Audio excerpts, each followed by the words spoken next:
आदिल इस्माइल इयत्ता चौथी शाळा हजरत ख्वाजा बदरुद्दीन उर्दू प्राथमिक शाळा नंदी। आदरणीय शिक्षक आणि माझ्या प्रिय मित्रांनो, आज मी वडिलांचं प्रेम दिसत नाही या विषयावर माझे विचार मांडणार आहे। आईचं प्रेम आपल्याला रोज दिसतं, ती आपल्याला जवळ घेते, आपल्याशी गोड बोलते, पण वडिलांचं प्रेम मात्र शांत आणि खोल असतं। वडिलांचं प्रेम दिसत नाही, पण तो मनात खोल असतं, त्यांच्या कष्टांच्या घामातूनच आपण सुख फुलत असतं।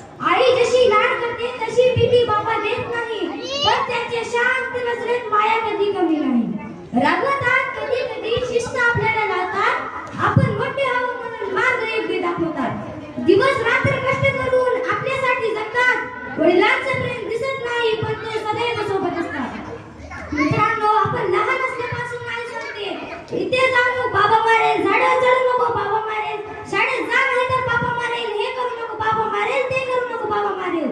मग मुलं सुद्धा बाबांना घाबरतात, बाबाच्या भयाने शाळेत जातात, बाबांनी मारू नये म्हणून अभ्यास करतात, बाबाच्या दहशतीखाली शिकत राहतात। मग हळूहळू मुले बाबावरून दुर्लक्ष करू, आईवरच प्रेम करू लागतात, मनातून बाबांना काढून टाकतात, बाबापासून 4 हात लांबच असतात। मुलं आईचे गाणं गातात, मुलं आईवर कविता लिहितात। कोणताच मूल बाबांना दुधावरची साय म्हणत नाही, लंगड्याचं पाय म्हणत नाही, वासराची गाय म्हणत नाही। बाबासाठी मुलाकडे शब्दच नसतात, मुलं शपथ सुद्धा आईची शपथ घेतात, बाबा शपथच्याही लागीच नसतो। बाबा असतो केवळ मुलांच्या नावाच्या आणि आडनावाच्या मध्ये नाव पुरता बाबा असतो। कठोर काळीज नसलेला निर्दयी मारकुटा बाबा म्हणजे केवळ रुपये पैसे कमवण्याचं यंत्र। तेवढं काम त्याने केलं की त्यांचं कृतत्व त्याने संपवलं। पण मग असं असूनही बाबा मेल्यावर मुलांच्या छाती धडधड का भरते? का पडतो मुलांच्या डोळ्यातून पाऊस? का जमीन थकल्यासारखी वाटते?